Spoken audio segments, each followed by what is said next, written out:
घर विद्या दान करल ही ओही पर कमलक फूल गए मैं घर घर विद्या दान करल ही ओही पर कमलक फूल।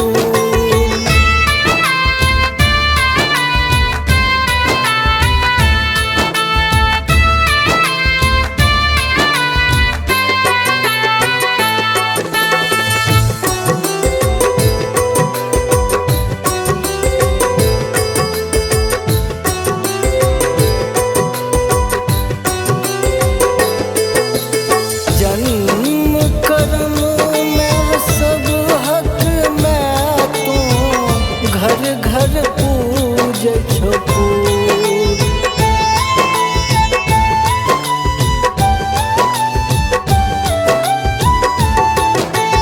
जन्म कर्म में सब हक मैं तू घर घर पूजै छौ फूल।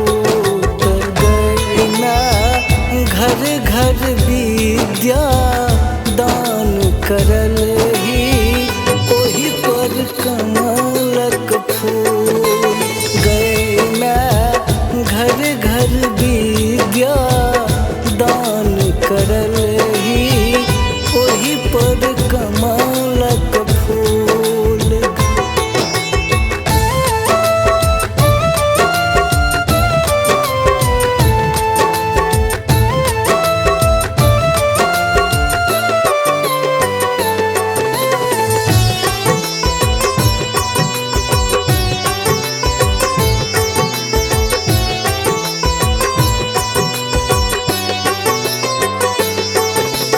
पान मखान मधुर चढ़ावल ओही पर कुसुमक फूल।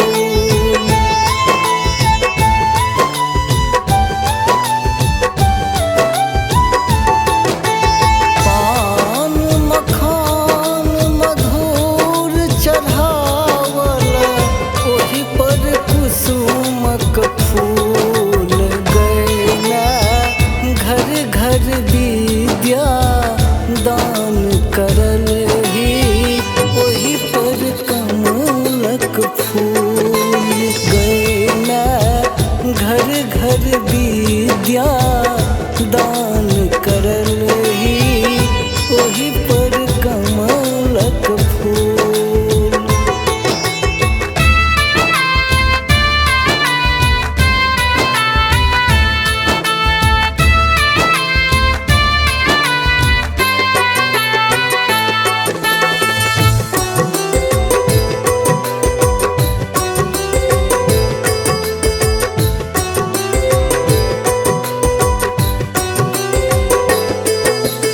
माघक पूर्णिमा में एलही घर घर मचते धूम।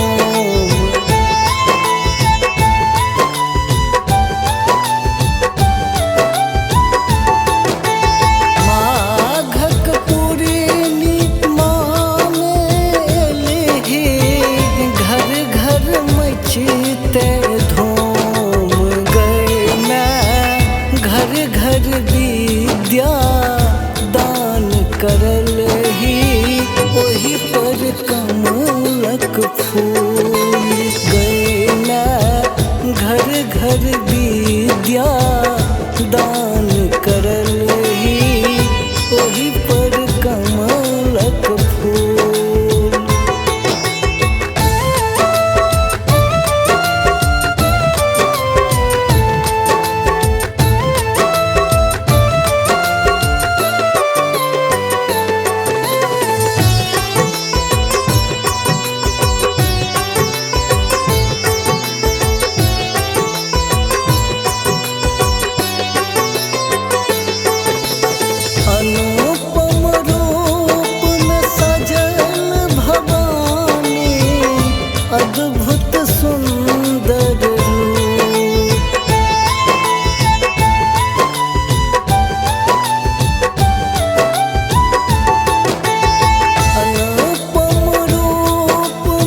रही वही पर कमलक फूल गए ना घर घर विद्या